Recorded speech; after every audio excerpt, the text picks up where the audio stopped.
Ready when you are. Hello, so today I'm going to be discussing the effects of video games on the adolescent population. To start out with, this man right here, his name is Daniel Pieter. So on 2007 of September, 16-year-old Daniel decided to sneak out of his house against his parents' will, and he went to Walmart and purchased the video game Halo 3. But when he had arrived, his parents had awoken, and his parents had found out that he had snuck out and bought this game, rated R game, Halo 3, and they have taken the game from him, and the father had placed the game in his safe next to his 9mm, where he also had kept. So about a month later, again in 2007, now it's about October 20th, Daniel somehow manages to get his father's key, and he opens up the safe, takes his game out, and he notices the gun, and he takes the gun now, and he ends up shooting his mother and killing his mother and wounding his father very badly. And now he is sentenced for life, I'm pretty sure. So what I'm going to be discussing is the violence and how video games can affect and impact the adolescent mind. So my name is Sean Zaitis. I'm going to start out here with the violence of video games. Violence can be used as a broad spectrum word in the video game world. Violence, 90% of popular games portray violence. A lot of us know the video game Grand Theft Auto. That's one of the big ones that is adolescents are exposed to at young ages. And these violent actions in video games, when children come in contact with them, they lead the children to believe that these are normal decisions to make. These irrational decisions are okay to make in the real life. So again, back to the broad spectrum word violence. Violence in these video games, again, 90% of all popular games portray violence. Violence can also be categorized as including nudity, gore, profanity, exposure to drugs and alcohol.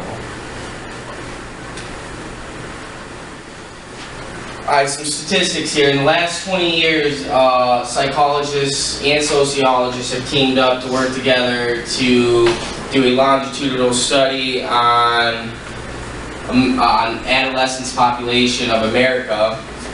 So this is talking here in millions. So they found that boys and girls put together have increased from only playing 4 weeks of video games between the ages of 8 to 18 from 4 hours a week, increased to now 13 hours a week. And that was last taken in the 2009.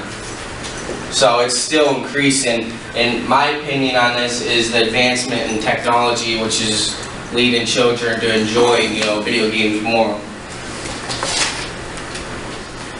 So expert psychologist Christopher J. Ferguson, he had done a longitudinal study where he had brought in 33 boys and 33 girls. Out of these 33 boys and 33 girls, they were all ages between 10 to 15 years of age. And they were all asked questions specific related to video games, such as starting out with, do you play video games? What kind of video games do you play? What do these video games include? They're trying to find out if these children are playing rated R games without actually asking them the question. Because if you were to initially just ask a child if they're doing something they're not supposed to be doing, their initial response is going to be no. So Christopher J. Ferguson has brought in 33 boys, 33 girls, interviewing them these questions, and the findings were that 24 boys and 13 girls all reported playing rated R games and above. And as a longitudinal study, Christopher J. Ferguson and his associate, psychologist Olson, I'm pretty sure, had followed these teenagers for the next 10 years. This study took place, I think, in like 2002. Well, within these next 10 years, they have followed the 23 boys and the 13 girls, and they have found it and resulted in 73% of the boys' aggression has increased in social life, and 88% of the boys' attention span decreased. As for the girls 46% of the aggression increased, and 33% of the attention span decreased. So the question is, can video games do this? And the answer is yes, they can do this. They can do this in many ways.